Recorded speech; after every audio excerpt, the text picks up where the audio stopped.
Hello बच्चों, इस channel में आप लोगों को स्वागत है। आज हम लोग class 10th subject chemistry chapter धातु अधातु के ऑब्जेक्टिव क्वेश्चन को देखने जा रहे हैं।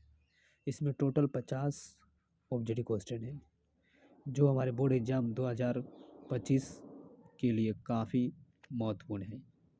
इस क्वेश्चन को आप लोग ध्यानपूर्वक सुनिएगा और देखिएगा, क्योंकि ये क्वेश्चन 2025 बोर्ड एग्जाम के लिए काफ़ी इम्पोर्टेंट है। इसमें सबसे पहला क्वेश्चन है, निम्नलिखित में कौन अधातु है? इसमें कार्बन अधातु है। नेक्स्ट क्वेश्चन है इसमें कि निम्न में से कौन उपधातु है? तो हम लोग जानते हैं कि हमारा जो पीरियोडिक टेबल है आवर्त सारणी, उस आवर्त सारणी में 7 उपधातु हैं। इसमें पहले नंबर पर आता है बोरोन, दूसरा आता है सिलिकॉन, उसका आता है जर्मेनियम, उसके बाद आता है आर्सेनिक, उसके बाद आता है एंटीमनी, उसके बाद आता है टेलिनियम, उसके बाद आता है पोलिनियम आता है। ये 7 उपधातुएं हैं। इस 7 को हम लोग उपधातु कहते हैं। तो ये 7 उपधातु में यहाँ पर जर्मेनियम है, तो जर्मेनियम हो जाएगा उपधातु। उसके बाद हम लोग नेक्स्ट क्वेश्चन में देखने जाएंगे। इसमें लिखा है कि खाद्य पदार्थ के डिब्बे पर जिंक के बजाय टीन का लेपन होता है, क्यों? हम लोग जानते हैं कि धातुओं की सक्रियता श्रेणी जो होती है, उसमें सबसे पहले आता है पोटाशियम, उसके बाद आता है सोडियम, उसके बाद आता है कैल्शियम, उसके बाद आता है मैग्नीशियम, उसके बाद आता है एल्युमिनियम, उसके बाद आता है जिंक, उसके बाद आता है आयरन, उसके बाद आता है एंटीमनी, उसके बाद आता है आयरन के बाद जिंक, ये जिंक है ये। उसके बाद आता है लेड, उसके बाद आता है हाइड्रोजन, उसके बाद आता है कॉपर, उसके बाद आता है मरकरी, उसके बाद आता है सिल्वर, उसके बाद आता है गोल्ड, उसके बाद आता है प्लेटिनियम। तो इसमें सबसे क्रियाशील धातु जो है, और हम देखें तो इसमें जिंक और टीन में तो सबसे ज़्यादा क्रियाशील जिंक है। इसलिए हम लोग जिंक के बजाय टीन का लेपन करते हैं, क्योंकि टीन से ज़्यादा क्रियाशील जिंक होते हैं। अगर हम जिंक का लेपन करेंगे तो जिंक जल्दी रिएक्ट कर जाएगा, जबकि टीन रिएक्ट नहीं करेगा। इसलिए हम खाद्य पदार्थ जो होते हैं वो टीन का बनाते हैं, क्योंकि टीन जो होते हैं जल्दी किसी से अभिक्रिया नहीं करते हैं, जबकि जिंक जो होते हैं वो जल्दी अभिक्रिया कर जाएगा, क्योंकि जिंक का क्रियाशीलता सबसे अधिक है, वो वायु से अभिक्रिया कर जाएगा। इसलिए खाद्य पदार्थ में अगर हम लोग कोई सामान रखते हैं तो उसमें जिंक अभिक्रिया कर जाएगा, क्योंकि जिंक का क्रियाशीलता सबसे अधिक है। इसलिए हम लोग खाद्य पदार्थ को टीन के डिब्बे में रखते हैं। तो इसका आंसर होगा डी नंबर ऑप्शन होगा, क्योंकि टीन की अपेक्षा जिंक अधिक क्रियाशील है। ऑप्शन नंबर डी होगा। इसी प्रकार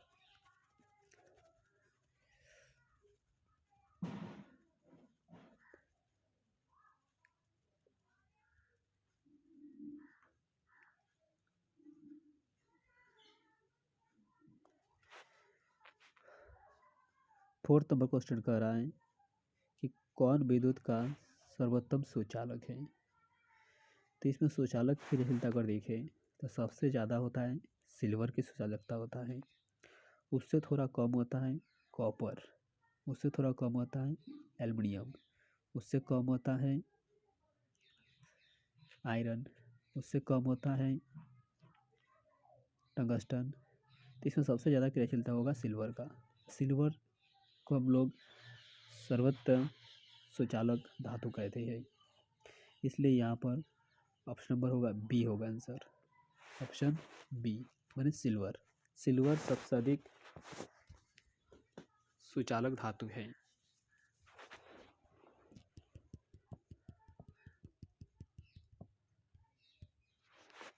उसके बाद आता है निम्नलिखित में कौन उपधातु है।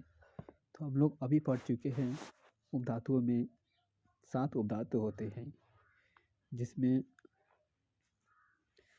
सबसे पहला उपधातु है बोरोन, उसके बाद आता है सिलिकॉन, उसके बाद आता है आर्सेनिक, उसके बाद आता है जर्मेनियम, उसके बाद आता है टिलेनियम, उसके बाद आता है पोलोनियम, उसके बाद एंटीमनी भी होता है, एंटीमनी।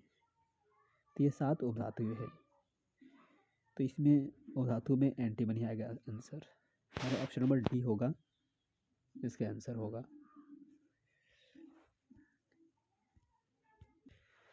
उसके बाद नेक्स्ट क्वेश्चन कर रहा है कि पीतल क्या है। जो हम जानते हैं कि पीतल एक मिश्र धातु है। यह पीतल बने होते हैं कॉपर और सिल्वर से बने होते हैं, जिसमें सिल्वर का जो परसेंटेज होते हैं वो 34% होता है, जबकि कॉपर का जो परसेंटेज होते हैं वो होता 66% होता है। इसमें कॉपर और सिल्वर मिलकर बने होते हैं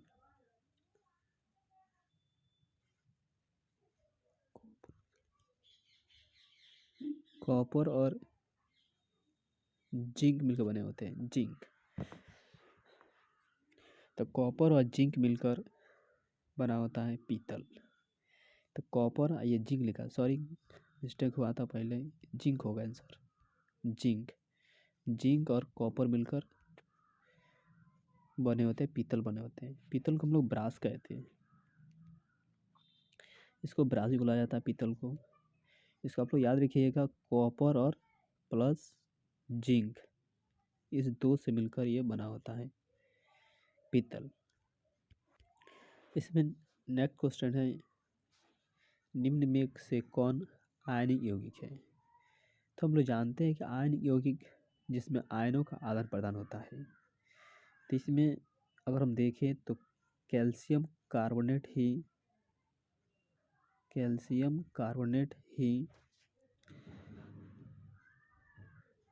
एक आयनिक पदार्थ है, क्योंकि इसमें कार्बोनेट का वैलेंसी जो होती है वो -2 होती है और कैल्शियम की वैलेंसी भी +2 होती है।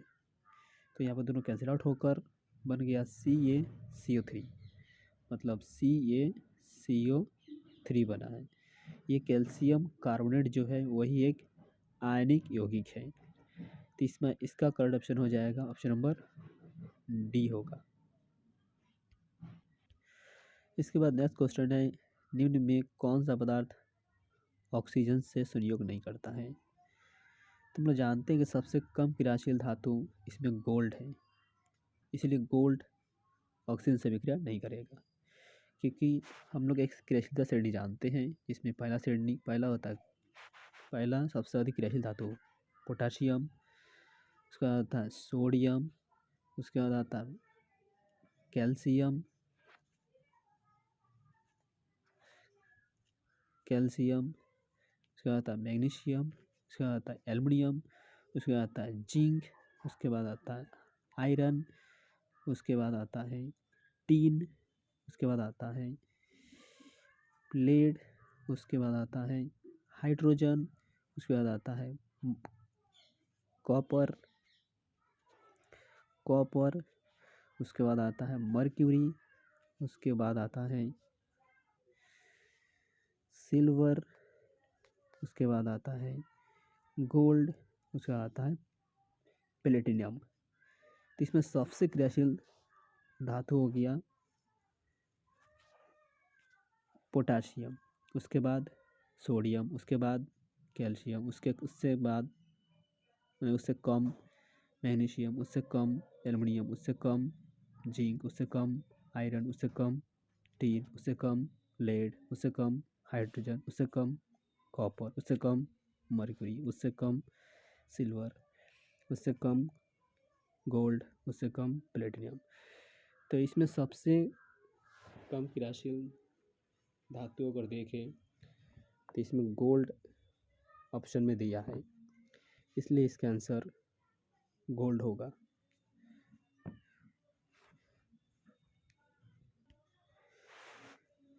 इसके बाद नेक्स्ट क्वेश्चन,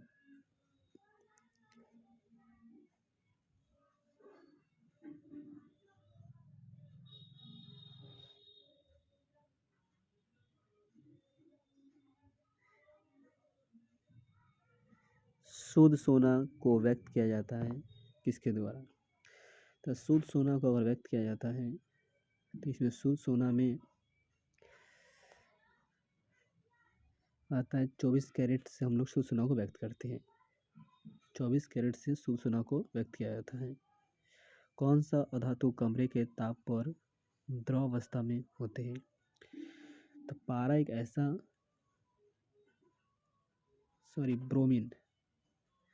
ब्रोमीन कमरे के ताप पर द्रव अवस्था में रहते हैं। ब्रोमीन कमरे ताप पर द्रव अवस्था में पाए जाते हैं क्योंकि अधातु है। अधातु द्रव अवस्था में पाए जाते हैं। तो इसमें ब्रोमीन एक अधातु है जो कमरे के ताप पर द्रव अवस्था में पाए जाते हैं। उसके बाद नेक्स्ट क्वेश्चन है, सीसा और टीन का मिश्र धातु कौन है? तो सीसा और टीन का मिश्र धातु, तो सीसा और टीन का मिश्र धातु हो गया सोल्डर सीसा और टीन का मिश्र धातु है। सोल्डर जो होते हैं वो सीसा और टीन का मिश्र धातु है सोल्डर। तो सोल्डर सीसा और टीन का मिश्र धातु है। इसके बाद नेक्स्ट क्वेश्चन है, इसमें निम्नलिखित में कौन अधिक अभिक्रियाशील है? तो इसमें सबसे अधिक अभिक्रियाशील हो जाएगा तांबा, जिसको हम लोग कॉपर कहते हैं। तो कॉपर सबसे अधिक क्रियाशील धातु है। इसमें निम्न में कौन अधातु है? तो इसमें कार्बन सबसे अधिक, इसमें कार्बन जो है कार्बन वो अधातु है। कार्बन मतलब ऑप्शन नंबर सी, कार्बन एक अधातु है। कार्बन क्या है? तो कार्बन एक अधातु है। ये। उसके बाद नेक्स्ट क्वेश्चन है, बक्साइट निम्नलिखित में से किस धातु का मुख्य अयस्क है? तो बक्साइट निम्न में एल्युमिनियम का मुख्य अयस्क है। बक्साइट एल्युमिनियम का मुख्य अयस्क है क्योंकि हम जानते हैं कि बक्साइट का फॉर्मूला जो होता है वो Al2O3 इंटू 2s2 होता है। बक्साइट का फॉर्मूला होता है Al2O3 इंटू 2s2O। तो एल्युमिनियम का मुख्य अयस्क बक्साइट होते हैं।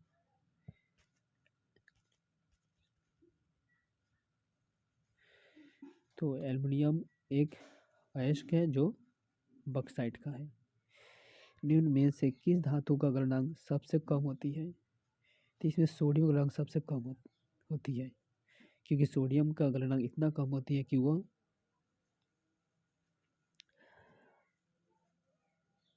जिसे हम चाकू से इसको काट सकते हैं। इसमें सोडियम का गलनांक सबसे कम होती है, सोडियम। इसके बाद नेक्स्ट क्वेश्चन है, इसमें धातुओं की प्रकृति होती है विद्युतीय ऋणात्मक होती है क्योंकि हम लोग जानते हैं कि धातु जो होते हैं वो इलेक्ट्रॉन को त्याग करती है, त्याग करके वह ऋणात्मक अंश बनाती है, इसलिए विद्युतीय ऋणात्मक धातु गुण को प्रदर्शित करती है। इसलिए ऑप्शन नंबर बी होगा, विद्युतीय ऋणात्मक।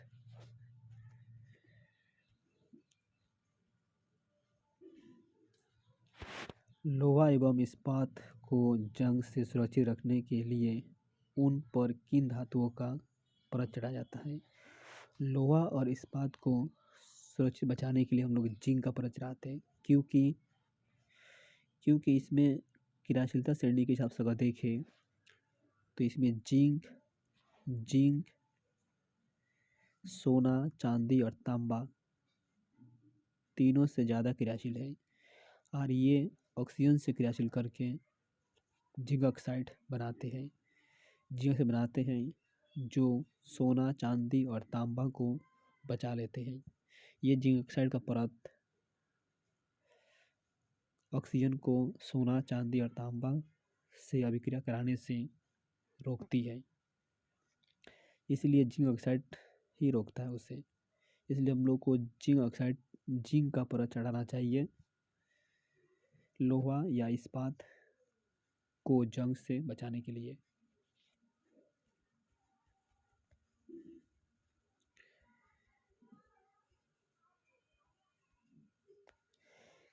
किस रासायनिक यौगिक को गर्म करने पर प्लास्टर ऑफ पेरिस बनता है? तो इसमें जिप्सम को गर्म करने पर प्लास्टर ऑफ पेरिस बनता है, क्योंकि जिप्सम का फॉर्मूला जो होता है वो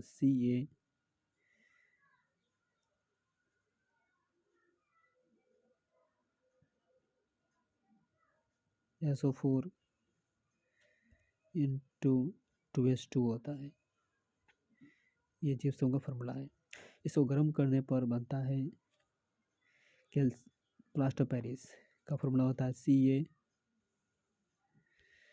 CaSO4 इंटू ½ H2O। तो प्लास्टर ऑफ पेरिस फॉर्मूला होता है CaSO4 इंटू ½ H2O और साथ में 3/2 H2O भी बनता है। इसमें प्लास्टर ऑफ पेरिस का फॉर्मूला CaSO4 इंटू ½ H2O लिखा है। तो जिप्सम को जब गर्म करते हैं तो प्लास्टर ऑफ पेरिस बनते हैं। तो ऑप्शन नंबर इसमें जिप्सम होगा, जिप्सम।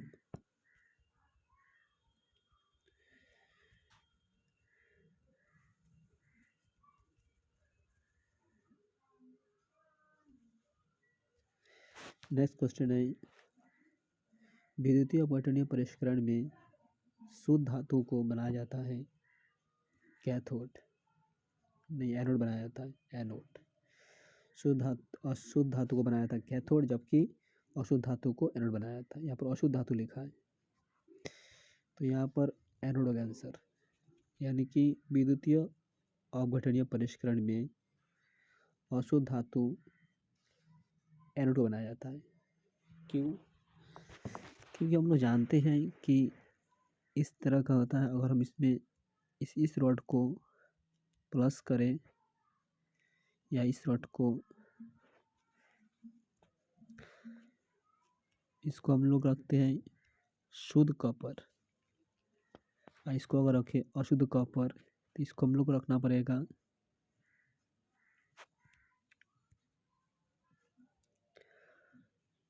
प्लस, इसको माइनस। तो हम जानते हैं कि प्लस को कहते हैं एनोड, इसको बोलते हैं एनोड बोलते हैं, एनोड इसको बोलते हैं, माइनस बोलते हैं कैथोड, इसको बोलते हैं कैथोड।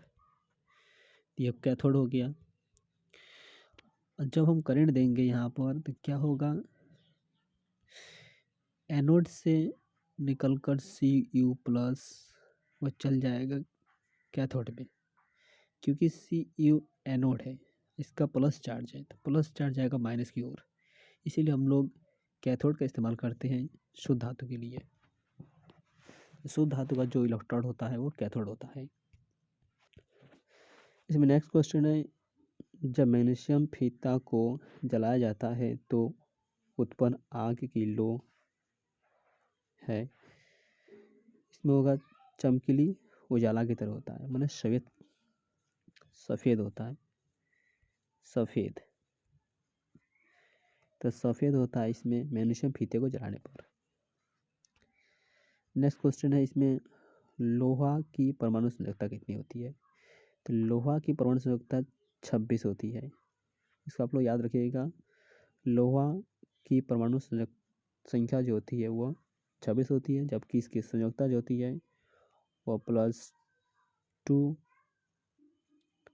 या +3 होती है संयोजकता, जबकि परमाणु संख्या 26 होती है। परमाणु संख्या इसकी 26 होती है, इसको याद रखिएगा, परमाणु संख्या 26। तो यहाँ पर लोहा की परमाणु संख्या 26 होती है, जो यहाँ पर लिखा है 26। उसके बाद नेक्स्ट क्वेश्चन है इसमें, रॉयल जल माने एक्वारिसिया का अनुपात में सांद्र हाइड्रोक्लोरिक, ये हाइड्रोक्लोरिक लिखा है, ये हाइड्रोक्लोरिक अम्ल एवं नाइट्रिक अम्ल का ताज़ा मिश्रण होता है। इसमें 3:1 अनुपात में होता है। इसमें 3:1 मतलब HCl की मात्रा जो होती है वो 3 अगर हो तो 1 होगा नाइट्रिक एसिड, इसको हम लोग कहते हैं HNO3 कहते हैं, HNO3। तो यहाँ पर HCl और HNO3 का मिश्रण को बोलते हैं एक्वारेसिया। ये एक्वारेसिया हाइड्रोजन हाइड्रोक्लोरिक अम्ल और नाइट्रिक अम्ल का 3:1 अनुपात में मिलने से बनता है। यह कम क्रियाशील वाले धातुओं जैसे सोना, चांदी, प्लेटिनियम को भी पिघला सकते हैं। इसके पास काफ़ी ज़्यादा अम्लता शक्ति होती है। नेक्स्ट क्वेश्चन इसमें, एल्युमिनियम की मोटी ऑक्साइड की परत बनाने की प्रक्रिया को क्या कहते हैं? तो एल्युमिनियम की परत पर मोटी ऑक्साइड की परत बनाने की प्रक्रिया को एनोडीकरण कहते हैं। जंगरोधी स्टील क्या है? तो जंगरोधी स्टील एक मिश्र धातु है। यह जंगरोधी स्टील एक ऐसा मिश्र धातु है जिसमें iron plus chromium plus carbon plus nickel धातु मिश्रित होती है। तो जंगरोधी स्टील में क्या होता है? पहला होता है आयरन, उसके बाद होता है क्रोमियम, उसके बाद आता है कार्बन, उसके बाद आता है निकेल। ये 4 तत्व है जिससे जंगरोधी स्टील बनता है। जंगरोधी स्टील को स्टेनलेस स्टील भी कहा जाता है। तो ये एक मिश्र धातु है ये। उसके बाद नेक्स्ट क्वेश्चन है इसमें, सबसे अधिक विद्युत ऋणात्मक तत्व कौन है? तो सबसे अधिक विद्युत ऋणात्मक तत्व यहाँ पर फ्लोरीन है, क्योंकि सबसे विद्युत ऋणात्मक तत्व 3 तत्व होते हैं। इसमें सबसे पहले आता है फ्लोरीन, उसके बाद आता है ऑक्सीजन, उसके बाद आता है नाइट्रोजन। ये सबसे अधिक ऋणात्मक तत्व है, ये विद्युत ऋणात्मक, क्योंकि ये इलेक्ट्रॉन को बहुत जल्दी ग्रहण करता है। पहला कौन? फ्लोरीन, दूसरा कौन? ऑक्सीजन, तीसरा कौन? नाइट्रोजन। सबसे अधिक फ्लोरीन होते हैं। फ्लोरीन किसी भी तत्वों से इलेक्ट्रॉन छीनने में सबसे आगे रहते हैं। उसके बाद 2 नंबर पर आता है ऑक्सीजन। ऑक्सीजन भी इलेक्ट्रॉन छीनने में आगे है, लेकिन सबसे ज़्यादा ऑक्सीजन छीनता है फ्लोरीन, इसलिए फ्लोरीन सबसे अधिक ऋणात्मक तत्व है। उसके बाद ऑक्सीजन हो सकता है, उसके बाद नाइट्रोजन हो सकता है। सबसे ज़्यादा पावरफुल होता है फ्लोरीन। नेक्स्ट क्वेश्चन, इलेक्ट्रॉन के हस्तांतरण से बने यौगिक कहलाते हैं विद्युत संयोजन कराते हैं। उसके बाद अगला क्वेश्चन है इसमें, कैरोलाइट किस धातु का अयस्क है? तो कैरोलाइट एल्युमिनियम के अयस्क है, क्योंकि एल्युमिनियम का कुछ अयस्क होते हैं जिसमें सबसे पहला अयस्क होता है बक्साइट। तो बक्साइट का फॉर्मूला होता है Al2O3 इंटू 2s2 होता है। उसके बाद नेक्स्ट आता है कैरोलाइट। इसका फॉर्मूला होता है Na2Al6। ये कैरोलाइट का फॉर्मूला है, कैरोलाइट जो यहाँ पर लिखा हुआ है इस फॉर्मूला ये होता है कैरोलाइट। उसके बाद आता है कैनोलाइट। इसका फॉर्मूला होता है Al2OH का होल्ट y, उसके बाद इंटू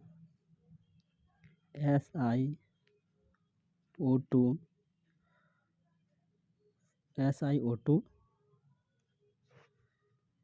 5। इसको हम लोग बोलते हैं कैयोनीलाइट। उसके बाद नेक्स्ट आता है इसमें कोरोंडम भी आता है, एक कोरोंडम कहते हैं उसे हम लोग। तो कोरोंडम जो होता है उसका फॉर्मूला होता है Al2O3।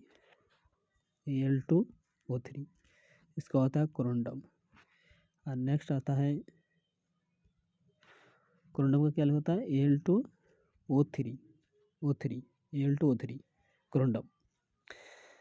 उसके बाद आता है अभ्रक। जो अभ्रक होता है, अभ्रक इसका फॉर्मूला होता है, अभ्रक का फॉर्मूला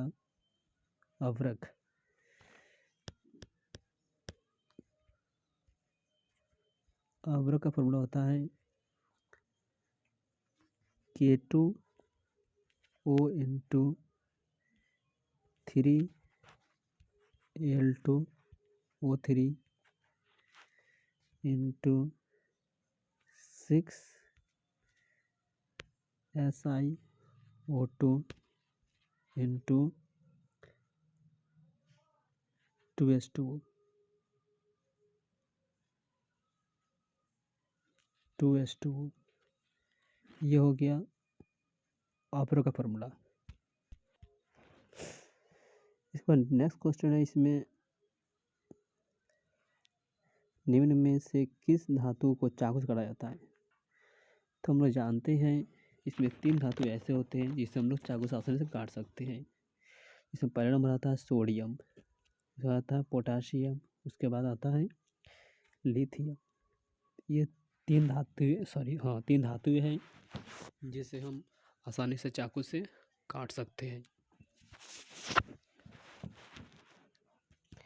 उसके बाद नेक्स्ट क्वेश्चन है, इसमें लोहा के फ्राई पैन के जंग से बचाने के लिए इनमें से किस का उपाय किया जाता है? तो लोहे की धातु को जंग से बचाने के लिए हम लोग जिंक कपड़ा चढ़ाएंगे, क्योंकि जिंक लोहा से ज़्यादा क्रियाशील है।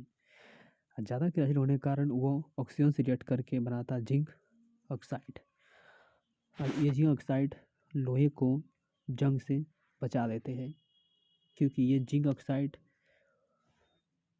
ऑक्सीजन से अभिक्रिया करके जिंक ऑक्साइड बना है, जिंक जो लोहे को जंग से बचाते हैं। इसका नेक्स्ट क्वेश्चन है, इसमें निम्न में से एक सबसे भारी धातु, तो यूरेनियम सबसे भारी धातु होता है। जस्ता का अयस्क, तो जस्ता का भी कुछ अयस्क होते हैं, जिसमें पहला अयस्क होता है जस्ता का जिंक ब्लेंड, जिसको हम लोग कहते हैं फार्मूला इसका ZnS। उसके बाद होता है कैलेमाइन, जिसका होता है ZnCO3। ये फार्मूला कैलेमाइन है। जो चींटी जब डंक लगाती है तो हम लोग कैलेमाइन लगाते हैं, क्योंकि चींटी के डंक में फॉर्मिक एसिड पाए जाते हैं। उस फॉर्मिक एसिड से बचने के लिए हम लोग जिंक कार्बोनेट, जिसको कहते हैं कैलेमाइन कहते हैं, या इसको जिंक कार्बोनेट बोल सकते हैं, लेकिन ये जिंक का अयस्क है इसलिए इसको हम लोग कैलेमाइन बोलते हैं। तो इसका इस्तेमाल करते हैं फॉर्मिक एसिड को न्यूट्रलाइज करने में। उसके बाद आता है जिंकाइड। जिंकाइड हो गया ZnO हो गया, इसको हम लोग जिंकाइड कहते हैं, और इसको कहते हैं जिंक ब्लेंड कहते हैं। तो यहाँ पर जिंक ब्लेंड होगा करेक्ट ऑप्शन। इसको कहते हैं जिंकाइड इसको कहते हैं जिंक ब्लेंड, इसको कहते हैं कैलेमाइन। इसके बाद नेक्स्ट क्वेश्चन है सिलिकॉन एक क्या है। सिलिकॉन एक उपधातु है जिसमें 7 उपधातु होते हैं, जिसमें पहला उपधातु का नाम है बोरोन, उसके बाद आता है सिलिकॉन, उसके बाद आता है आर्सेनिक, उसके बाद आता है एंटीमनी, उसके बाद आता है टेलुनियम, उसके बाद आता है पोलोनियम। तो इसमें ऑप्शन नंबर में सिलिकॉन दिया है, तो करेक्ट ऑप्शन इसमें सिलिकॉन होगा। तो सिलिकॉन यहाँ पर मिश्र धातु है, सॉरी उपधातु है, उपधातु। इसके बाद नेक्स्ट क्वेश्चन है सिल्वर क्लोराइड का रंग क्या होता है। तो सिल्वर क्लोराइड का फॉर्मूला होता है AgCl। इसकी कलर जो होती है वह सफ़ेद होती है, सफ़ेद होती है। तो यहाँ पर ऑप्शन नंबर होगा, करेक्ट ऑप्शन डी होगा, सफ़ेद। इसके बाद नेक्स्ट क्वेश्चन, गंधक की परमाणु संख्या है। तो गंधक की परमाणु संख्या 16 होता है। इस गंधक को हम लोग सल्फर कहते हैं, सल्फर कहते हैं, जिसको हम लोग S से रिप्रेजेंट करते हैं। तो इसकी परमाणु संख्या हो जाएगा 16। इसके बाद नेक्स्ट क्वेश्चन है इसमें अधातु के ऑक्साइड क्या होते हैं। तो अधातु ऑक्साइड अम्लीय प्राकृतिक होते हैं। ऐसे तत्व जो इलेक्ट्रॉन को त्याग कर धनात्मक आयन बनाते हैं उसे धातु कहते हैं। जितने भी धातु होते हैं सबका सब इलेक्ट्रॉनों को त्याग करते हैं, त्याग करके धन बनाते हैं। जबकि अधातु जो होते हैं वो इलेक्ट्रॉन को ग्रहण करते हैं, ग्रहण करके वो बनाते हैं नेगेटिव आयन बनाते हैं, मतलब नेगेटिव। जबकि धातु जो होते हैं वो धनात्मक आयन बनाते हैं, मतलब पॉजिटिव आयन बनाते हैं धातु। तो यहाँ पर ऑप्शन नंबर करेक्ट ऑप्शन हो जाएगा बी। तो बी धातु है जो इलेक्ट्रॉनों को त्याग कर धनायन आयन बनाते हैं।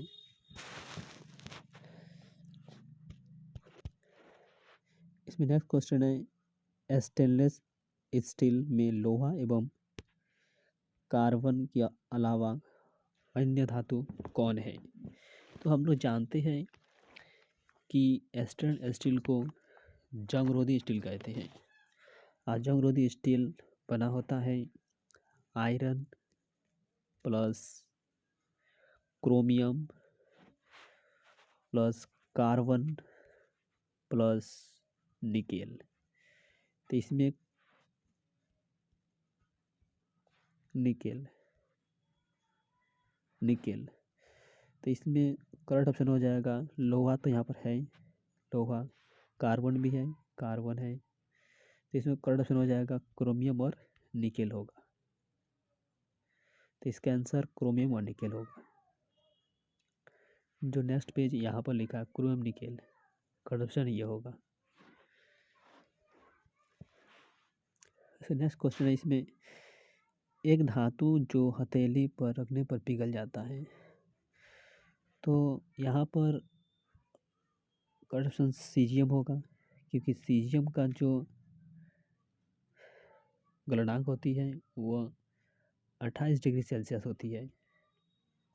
जबकि गैलियम भी एक धातु है जिसका गलनांक 29 डिग्री सेल्सियस होती है। तो ये दो धातु ऐसा है जो हथेली पर लेने पर यह पिघल जाते हैं, क्योंकि हमारा बॉडी टेम्परेचर जो है वह 37 डिग्री सेल्सियस होती है। और 37 डिग्री सेल्सियस पर जब ये जाते हैं तो ये उस समय ये पिघलने लगते हैं। इसलिए हम लोग कहते हैं कि सीजियम और गैलियम हथेली पर रखने पर पिघल जाते हैं, क्योंकि इसका टेम्परेचर काफ़ी कम होता है हमारे बॉडी टेम्परेचर के कंपेयर में। इसके बाद नेक्स्ट क्वेश्चन है सर्वत्र तन्य धातु किसे कहते हैं। तो यहाँ पर सोना सबसे अधिक तन्य धातु है। मिश्र धातु में एक धातु पारा हो तो उसे क्या कहते हैं। तो मिश्र धातु में एक धातु पारा हो तो उसे अमलगम कहते हैं। मिश्र धातु में एक धातु पारा हो उसे अमलगम कहते हैं। एक धातु जो गैसीय अवस्था में पाई जाती है, तो इसमें गैसीय अवस्था में हाइड्रोजन पाई जाती है, लेकिन इसके अलावा और धातु है, अधातु है जो गैसीय अवस्था में पाए जाते हैं, लेकिन यहाँ पर ऑप्शन नंबर हाइड्रोजन है। एक अधातु जो विद्युत का सुचालक होती है उसे क्या कहते हैं? उसे ग्रेफाइट कहते हैं। ग्रेफाइट एक अधातु होती है, कोई भी विद्युत का सुचालक होती है, क्योंकि ग्रेफाइट में मुक्त इलेक्ट्रॉन पाए जाते हैं, इसलिए ग्रेफाइट अधातु होते हुए भी सुचालक होते हैं। सर्वोत्तम चालक धातु में आता है सिल्वर, सबसे अधिक चालक होता है। उसके बाद आता है, उससे कम होता है कॉपर, उससे कम होता है एल्युमिनियम, उससे कम होता है आयरन, उससे कम होता है टंगस्टन, तो सबसे अधिक होता है सिल्वर। तो सिल्वर सर्वतोमुखी सुचालक धातु है। इसका नेक्स्ट क्वेश्चन है, इसमें निम्न में उपधातु कौन है? तो हम लोग जानते हैं कि 7 उपधातु है। इसमें पहला उपधातु का नाम है बोरोन, जो बोरोन। उसके बाद होता है सिलिकॉन, उसके बाद आता है जर्मेनियम, उसके बाद आता है आर्सेनिक, उसके बाद आता है एंटीमनी, उसके बाद आता है टेलिनियम, उसके बाद आता है पोलोनियम। तो यहाँ पर 7 अधातु है, उपधातु है। ये सातों क्या उपधातु है, जिसमें धातु और अधातु दोनों का गुण पाए जाते हैं, इसे हम लोग उपधातु कहते हैं। तो इसमें करेक्ट ऑप्शन हो जाएगा सिलिकॉन। इसमें नेक्स्ट क्वेश्चन है, इसमें MgO यौगिक में कौन आयन उपस्थित है? तो MgO में तो हम जानते हैं कि Mg होता है MgO, तो यहाँ पर Mg इलेक्ट्रॉन को त्याग करते हैं, तो Mg 2 इलेक्ट्रॉन त्याग करके ऑक्सीजन के साथ जुड़ा है, तो ऑक्सीजन 2 इलेक्ट्रॉन ग्रहण किया, इसीलिए यहाँ पर करेक्ट ऑप्शन हो जाएगा फर्स्ट, Mg का पावर +2 और O का पावर -2। बाद नेक्स्ट क्वेश्चन है, इसमें निम्नलिखित में कौन सा धातु सबसे अधिक विद्युत चालक है? तो सबसे अधिक विद्युत चालक धातु अगर देखें तो सिल्वर होता है, उससे बाद अगर देखें कॉपर आते हैं, उसके बाद अगर देखें एल्युमिनियम आते हैं, उसके बाद अगर देखें आयरन आते हैं, उसके बाद अगर देखें टंगस्टन आएगा। सबसे अधिक क्रियाशील धातु में सिल्वर होगा। इस तरह बहुत सारे धातु हैं जो विद्युत के सुचालक होते हैं, लेकिन सबसे अधिक सुचालक सिल्वर होते हैं, चांदी, जिसको हम लोग चांदी कहते हैं। उसके बाद नेक्स्ट क्वेश्चन, निम्नलिखित में से किस धातु को चाकू से काटा जाता है? तो हम लोग जानते हैं 3 प्रकार धातु है, पोटाशियम, लिथियम और एक सोडियम, जिसे हम लोग चाकू से आसानी से काट सकते हैं। इसके बाद नेक्स्ट क्वेश्चन है, इसमें निम्नलिखित में किस धातु का गलनांक सबसे अधिक होते हैं? तो यहाँ पर टंगस्टन गलनांक सबसे अधिक होगा। टंगस्टन का संकेत होता है W होता है, इसका गलनांक लगभग 3380 डिग्री सेल्सियस होते हैं, काफ़ी ज़्यादा उच्च गलनांक है। ये 3380 डिग्री सेल्सियस आप लोग याद रखिएगा, काफ़ी इंपॉर्टेंट है ये टंगस्टन का गलनांक 3380, यहाँ पर टंगस्टन होगा इसका करेक्ट ऑप्शन।